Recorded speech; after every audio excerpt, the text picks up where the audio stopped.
And he needed to sit down, and so he sat down, but he still wanted his arms raised, and you can imagine how his arms began to feel. And what made the difference was the two that he had by his side to hold his arms up for him.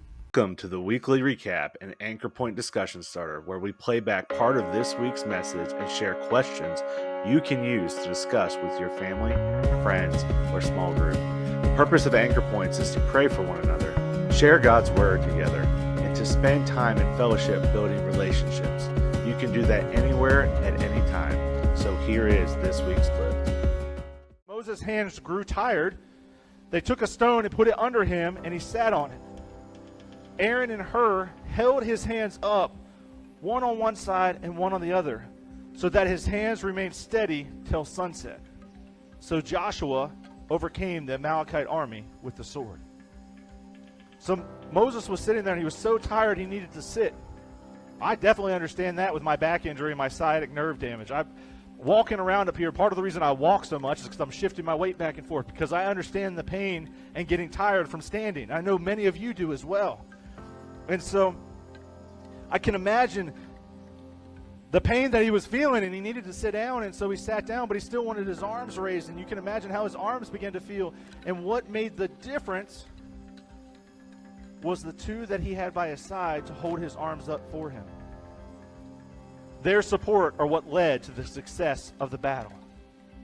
Some of you are in a place right now where you just need a little help and a little bit of extra oomph from support that can make the difference in your life. And you've been praying for it. You've been asking God for help or waiting for that answer. But do you know the answer might have already been given? That God may have sent you a friend to support you. They may be in your small group. They may be somebody here at church. They may be a fellow believer that you know at work. God may have already gave you the support you need, but you need to be willing to lean on them.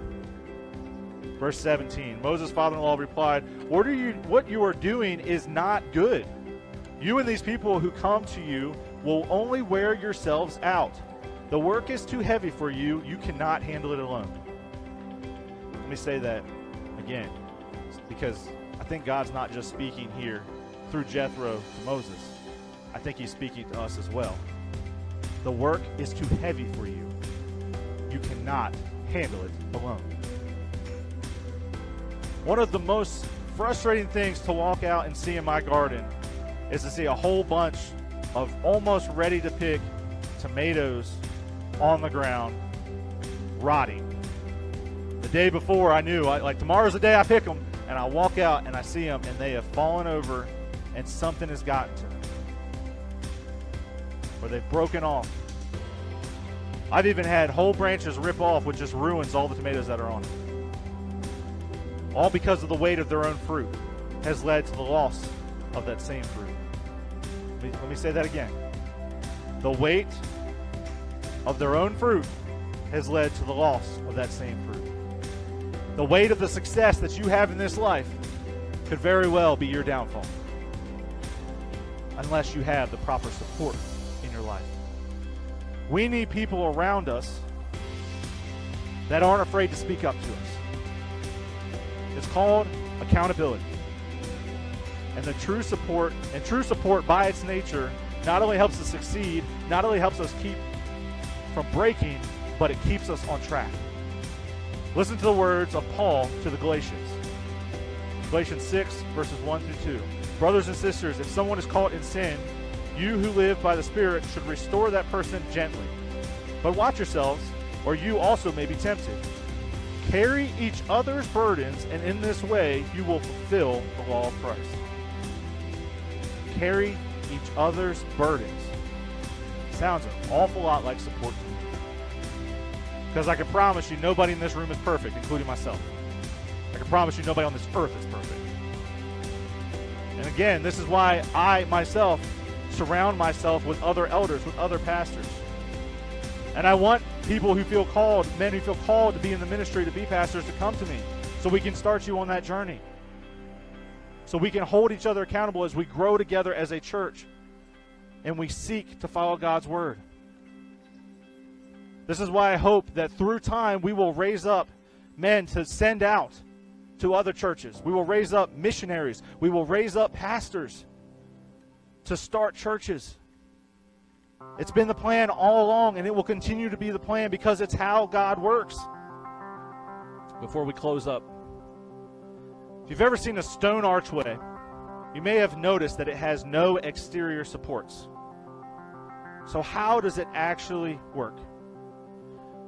It's stones built up one on top of each other, and then they slowly move in to lean together. They essentially become supports for one another. It supports itself through connecting of the two sides. But there's a key factor that you have to include, and it's called the keystone. This is the stone put at the very top of an archway that allows the two sides to be able to lean and support one another. The two sides lean and support in the same way that you and I are called to lean and support one another. But the reality is we cannot do that without the keystone. And Jesus is that keystone. Hey guys, Pastor Trevor again. Just wanted to remind you how important it is for you guys to spend time together reading God's Word. When you do this, it gives you the opportunity to be able to share with one another, to be able to help each other understand, to be able to ask questions together, do all these things. Take time, whether it's on your phone or whether it's on your physical Bible, or the scripture is actually going to pop up on the next screen if you want to just pause it there and take time to read it together there. Reading God's Word together is a crucial part of our anchor points, of our small groups, of family time together, spending time learning about God. So take a minute to do that, and then you can get back into the video.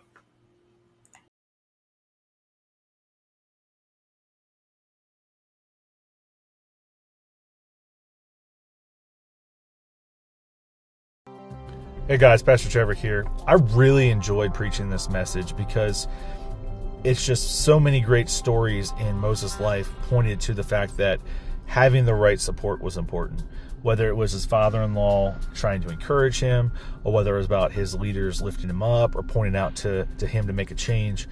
In all these situations, we see the importance of support in our lives. And so your questions for this small group is this: who do you support? Who are you currently providing support for? And who is supporting you? Who is encouraging you?